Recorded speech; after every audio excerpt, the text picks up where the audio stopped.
بسم اللہ الرحمن الرحیم۔ الحمدللہ، یہ ہماری 38ویں ویڈیو ہے۔ 37ویں ویڈیو میں نے جو بیان کیا تھوڑا سا ریوائز کر لیتے ہیں۔ بیر معونہ کے تعلق سے ایک مسلمانوں کو بلایا گیا تھا دعوت و تبلیغ کے لیے، مگر ظالموں نے دھوکہ دیا، غداری کی، 70 مسلمانوں کو ان لوگوں نے قتل کر دیا۔ اس کے بعد غزوہ بدر صغریٰ اسی سال ہوئی، یعنی ہجرت کے چوتھے سال ابو سفیان بدلہ لینے کے لیے آیا تھا، مگر اس میں جنگ نہیں ہوتی، وہ ظالم واپس چلا جاتا ہے۔ اب آئیے ہجرت کے 5ویں سال کی طرف بڑھتے ہیں۔ اس سال کیا کیا واقعہ ہوئے، سب سے پہلے دیکھتے ہیں کہ کچھ احکام اس میں نازل ہوئے اس سال۔ آیت تیمم، حد قذف، پردے کا حکم، صلاۃ خوف، یہ سارے احکام ہجرت کے 5ویں سال نازل ہوئے۔ اب دیکھتے ہیں جو کچھ لڑائیاں ہوئی، جنگیں ہوئی، کیونکہ میرے نبی علیہ الصلوۃ والسلام جب مدینہ میں رہنے لگے تھے تو ظالموں کو سکون نہیں ملا اور لشکر بنا بنا کر تیاری کر رہے تھے حملہ کرنے کی۔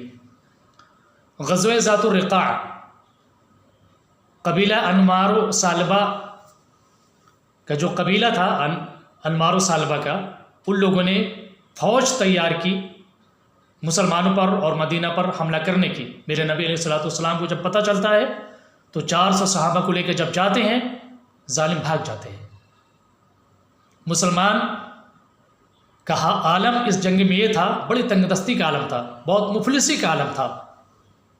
ایک اونٹ پر چند لوگ سوار ہو کے جا رہے تھے بدل بدل کر، جس کی وجہ سے ان کے پیروں میں چھالے پڑ گئے تھے، پھپھولے پڑ گئے تھے۔ اس کی وجہ سے ان لوگوں نے اپنے پیروں میں کپڑے اور چتھڑے لپیٹے تھے۔ اس کی وجہ سے جنگ کا نام ذات الرقاع پڑ گیا۔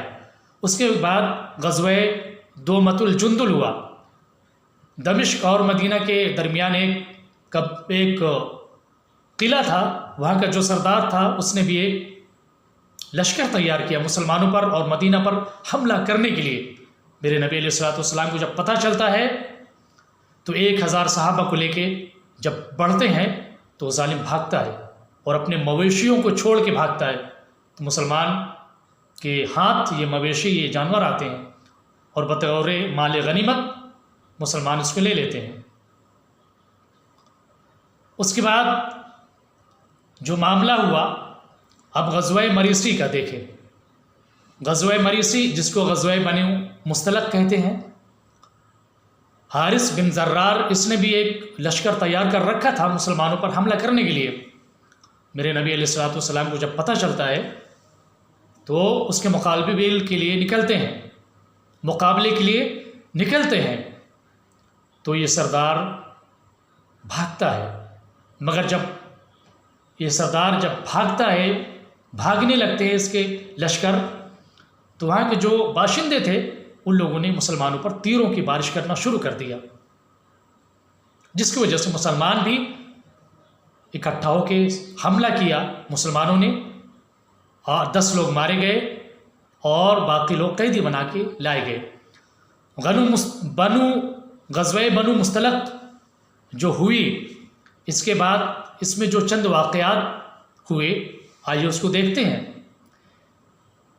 منافقین بھی اس غزوہ میں شامل ہوئے تھے۔ غزوہ بنو مستلق میں کیوں شامل ہوئے تھے؟ مال غنیمت کے لالچ کی وجہ سے۔ اور عبداللہ بن ابی جو منافقوں کا سردار تھا، بہت بڑا دشمن تھا مسلمانوں کا، یہ بھی اس میں شامل تھا۔ انصار و مہاجرین کے 2 شخصوں میں تو میں ہو جاتی ہے، تو اس ظالم کو بڑا اچھا موقع ملتا ہے کہ مسلمانوں میں تو میں ہو گئی، تو وہ جھگڑا بڑھانے کے لیے جاتا ہے اور انصار سے کہتا ہے، اے انصاریوں، تم نے مہاجرین کو پناہ دیا، آج نتیجہ یہ نکلا کہ تم سے وہ لوگ لڑ رہے ہیں، تم سے وہ لوگ لڑنے کے لیے تیار ہیں۔ یہ جنگ کو بڑھانے کے لیے انصاریوں کو ابھارنے لگا۔ میرے نبی علیہ الصلوۃ والسلام کو جب پتہ چلتا ہے کہ یہ منافق، یہ ظالم انصار و مہاجرین کے درمیان لڑائی کروانا چاہ رہا ہے، تو میرے نبی علیہ الصلوۃ والسلام آتے ہیں، شورگل سن کر اور لڑائی کو ختم کرواتے ہیں۔ حضرت عمر کو جب پتہ چلتا ہے کہ یہ ظالم انصار و مہاجرین دونوں کے درمیان لڑائی کروانے کے لیے بالکل آمادہ تھا، جنگ کی آگ بھڑکا رہا تھا، حضرت عمر اللہ کے نبی کی بارگاہ میں آتے ہیں اور کہتے ہیں یا رسول اللہ اگر اجازت دیں تو اس ظالم کا سر قلم کر دیا جائے، کیونکہ اس نے بد عہدی کی ہے، اس نے دھوکہ دیا ہے، جنگ کی آگ بھڑکانا چاہا ہے۔ مگر میرے نبی علیہ الصلوۃ والسلام کہتے ہیں اے عمر چھوڑ دو، اگر قتل کرو گے تو لوگ کہیں گے کہ محمد اپنے ماننے والوں کا قتل کرنا شروع کر دیا، اس لیے اسے چھوڑ دو۔ عبداللہ بن ابی جو دشمن تھا ان کا بیٹا مسلمان ہو جاتا ہے، وہ آتا ہے، مسلمان ہو گئے تھے وہ کہتے ہیں یا رسول اللہ اگر آپ حکم دیں تو ظالم کا سر قلم کر دیں۔ میرے نبی علیہ الصلوۃ والسلام کہتے نہیں، ایسا مت کرو، میں اس کے ساتھ حسن سلوک کروں گا۔ یہ ظالم جو مسلمانوں کا دشمن تھا، مسلمانوں کے درمیان جنگ کی آگ بھڑکا رہا تھا، حق تو یہ بنتا تھا کہ ظالم کو سزا دی جاتی، مگر میرے نبی رحمت عالم آپ نے معاف کر دیا۔ اسی سال جب یہ غزوہ ہوا تھا اور اس میں جو قیدی بنا کے لوگ لائے گئے تھے اس میں حضرت جویریہ بھی تھی، جو ایک سردار کی بیٹی تھی، وہ بھی مسلمان ہو چکی تھی، اور وہ ان کے پاس پیسہ نہیں تھا تاکہ پیسہ دے کے اپنی آزادی کرا سکے۔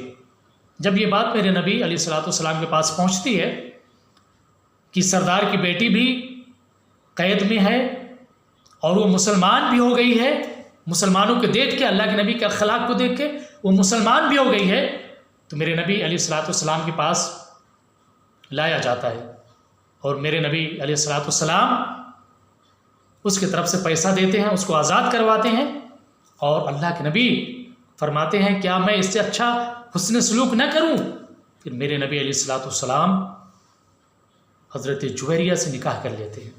جب میرے نبی علیہ الصلوۃ والسلام نکاح کرتے ہیں تو جتنے ان کے قبیلے کے لوگ قید میں تھے سب کو آزاد کر دیا جاتا ہے نکاح کی وجہ سے۔ یہ اسلام، یہ ہے اسلام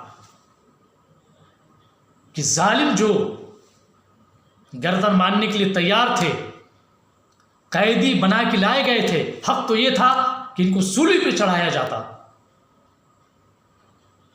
مگر میرے نبی علیہ الصلوۃ والسلام انہیں ایک کوڑا بھی نہیں مروایا۔ حضرت جویریہ سے جب شادی ہوتی ہے، نکاح ہوتا ہے، تو ان کی وجہ سے سارے قیدیوں کو معاف کر دیا جاتا ہے۔ یہ ہے اسلام، یہ ہے میرے نبی جو اپنے اخلاق کی وجہ سے لوگوں کے دلوں کو فتح کیا، جو لوگوں کے دلوں کو فتح کر لے وہی فاتح اعظم ہے۔